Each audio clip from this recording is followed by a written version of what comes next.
Launch થયા છે, કયા કયા પ્રોજેક્ટ? આજે આપણે ટ્રાફિક પોલીસ દ્વારા આર્ટિફિશિયલ ઇન્ટેલિજન્સનો ઉપયોગ કરીને એક ઇન્ટિગ્રેટેડ ટ્રાફિક મેનેજમેન્ટ સિસ્ટમના જે 60 ડેશ કેમ્સ છે એનો લોન્ચિંગ થઈ છે.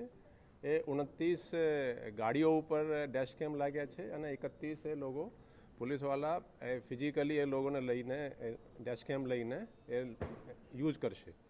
આની જે મેઇન વાત છે કે આ ડેશ કેમ લાઈવ વિડીયો રેકોર્ડ કરીને ક્લાઉડ સર્વર ઉપર મોકલી એમાં જે વાયોલેશન થાય છે એમાં 3 ટાઈપના વાયોલેશન હાલમાં આપણે ફિક્સ કર્યા છે. એ ટ્રિપલ રાઇડિંગ, વિધાઉટ હેલ્મેટ અને રોંગ સાઈડ. એ જે આર્ટિફિશિયલ ઇન્ટેલિજન્સથી જે રીતે કોઈ વાયોલેશન કરશે એના ફોટો આપણે અહીંયા ટ્રાફિકના જે કંટ્રોલ રૂમ છે અહીંયા આવશે અને ગાડીનો નંબર પણ આવશે અને ગાડીના નંબરથી NICના સર્વરથી એના ઓનર કોણ છે એની બધી વિગતો આવશે અને એના જ વિગતોથી મેળવીને જે મોબાઈલ નંબર છે એના ઉપર મેસેજ જતો રહેશે કે તમારે હવે આ ફાઇન, હેલ્મેટ વગરના છો તમે કે તમે રોંગ સાઈડમાં ચાલી રહ્યા છો કે ટ્રિપલ રાઇડિંગ છે એનો ફાઇન પણ એ સિસ્ટમથી જ એ લોકોને મેસેજ પહોંચશે.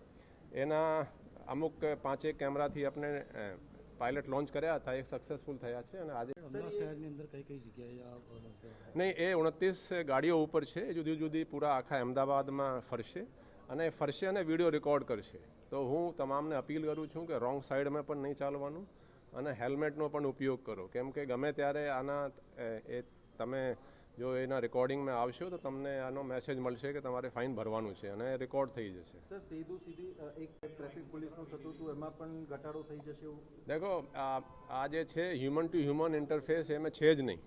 એમાં પોલીસે કંઈ ને કોઈ રોકવાનું નથી અને કોઈ કન્ફ્રન્ટેશનનો મુદ્દો ઉપસ્થિત થતો નથી.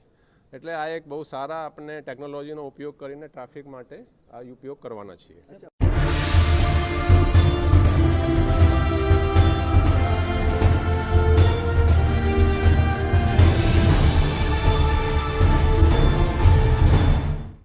વન ચલન વન નેશનના જે છે એના પણ આપણે એમાં ઇન્ટિગ્રેશનનો સિસ્ટમ છે.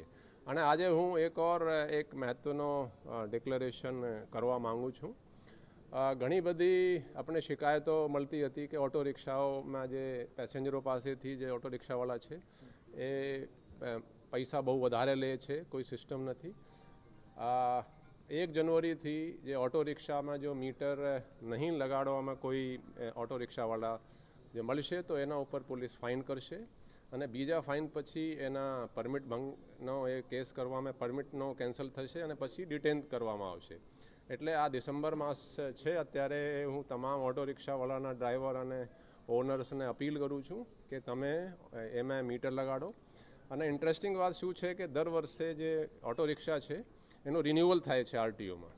જ્યારે રિન્યુઅલ થાય ત્યારે એમાં મીટર લગાડીને જાય છે. મીટર લગાડીને જાય ત્યાં એનો પાસ થાય. એટલે ટૂંકમાં આ છે કે તમામ ઓટો રિક્ષાવાળા પાસે એનો મીટર છે પણ એ ઘરે રાખે છે, એનો ઉપયોગ કરતા નથી. એટલે આપણે આ ડિસિઝન લીધું છે કે 1 જાન્યુઆરીથી એનો એન્ફોર્સમેન્ટ કરવાના છીએ.